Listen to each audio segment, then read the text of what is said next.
Hey everyone, I'm back with another update. In this episode, I'll cover news related to Iran, Venezuela, immigration, and Minnesota. Of course, I'll end with the noteworthy tidbits. The United States withdrew personnel from multiple bases in the Middle East as tensions flared with Iran, and an Iranian protester revealed Khamenei regime forces unleashed shotgun fire on demonstrators. President Trump was later told the killing of protesters had stopped and no executions were planned. Trump also said that military action for Iran is not off the table, and the Treasury Department found that the regime has been wiring tens of millions of dollars out of the country. Elon Musk provided free Starlink access to the protesters, an important resource amid the nationwide internet blackout.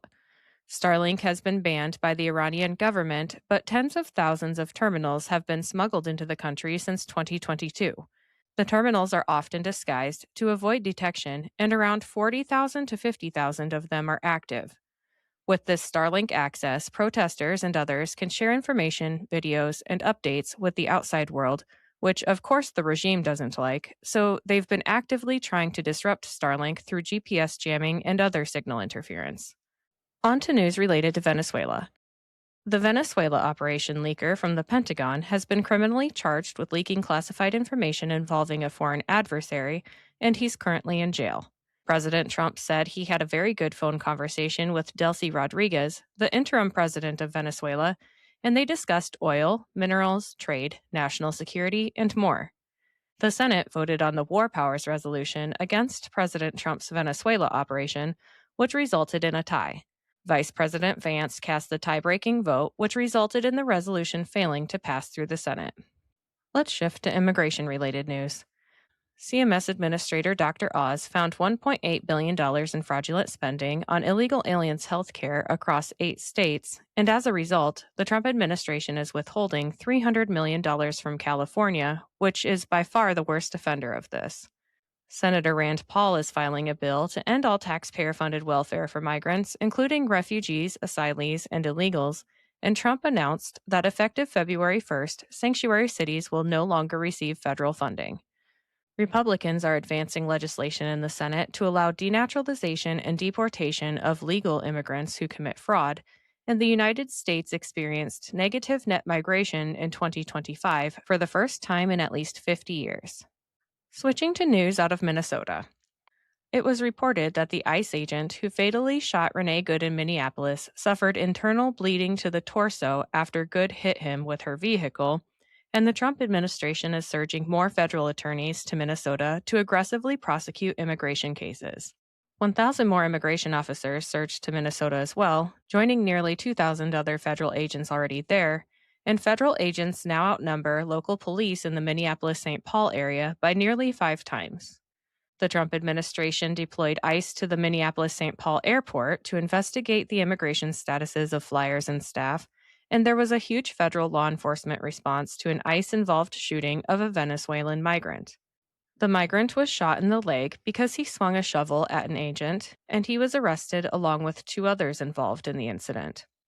Attorney General Pam Bondi revealed she fired 6 Department of Justice prosecutors in Minnesota because they no longer support ICE and wanted to resign but used their annual leave up until April, which means, in Bondi's words, they wanted the taxpayers to pay for them to go on vacation because they decided they didn't want to support law enforcement. Assistant Attorney General Harmeet Dillon sued Minnesota over the discriminatory affirmative action program in state agencies that targets white people and males, and President Trump demanded the immediate deportation of the Somalis who smuggled $130 million through the airport from Ohio to Minnesota. A judge blocked the Trump administration from freezing SNAP benefits while investigating fraud. And in other fraud-related news, a California NGO named Community Forward SF received $80 million for their program that gives alcohol shots to homeless alcoholics in San Francisco, but they've only served 55 clients total. Now it's time for the noteworthy tidbits, which are brought to you today by Zevo Life. Let me tell you about them quick. Looking for a game-changing way to improve your health? Zevo Life is the world's most nutrient-dense whole plant, packed with over 50% plant protein, essential amino acids, fiber, and antioxidants. Harnessing the best nature has to offer, Ziva Life nourishes your body while driving your performance, vitality, and overall well-being. Each serving is a concentrated source of clean, well-balanced nutrition designed to support modern lifestyles, and just 1 teaspoon a day supports your gut, boosts energy, and promotes healthier skin and hair. It's no wonder that it's receiving rave 5-star reviews. Step into a healthier future with a 30% discount and a 30-day risk-free guarantee by visiting zivo.life and using my promo code. To support my show and to receive 30% off your entire order, enter in my promo code JADE, that's JADE, at checkout. All right, let's get back to the tidbits. Denmark and Greenland officials traveled to the White House to meet with Vice President Vance and Secretary of State Marco Rubio to discuss the United States acquiring Greenland, and sometime after the meeting, Germany deployed troops to Greenland. President Trump pointed out that NATO would be stronger if the United States acquires Greenland, especially if compared to it being in the hands of Russia or China instead. President Trump signed a new law allowing whole and 2% milk back into public school lunches, and HHS Secretary RFK Jr. explained that when the Obama administration removed whole milk from school lunches, kids chose to drink sugary drinks instead, damaging their health. The Supreme Court ruled that congressional candidates can legally challenge mail-in voting laws, and citizen journalists, including David Cate, exposed 70 people are registered to vote at a Fulton County, Georgia homeless shelter that has been closed for nearly a decade.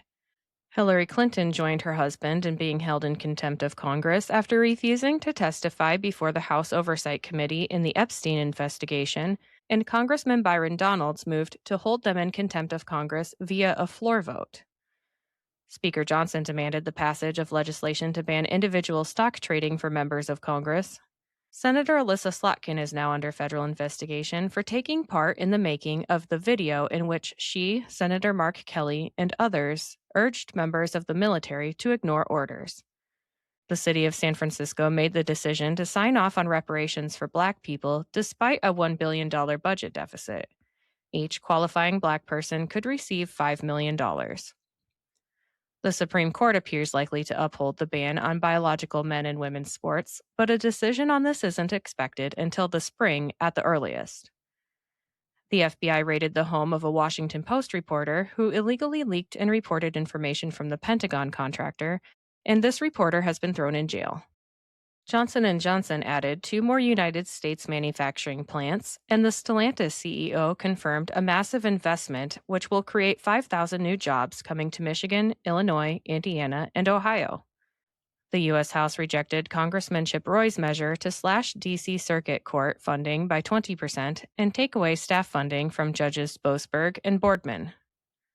President Trump signed an executive order to place a 25% tariff on semiconductor chips if they are shipped through the United States to other countries. The U.S. House voted to continue funding the National Endowment for Democracy, which is an NGO that Elon Musk and others recommended defunding.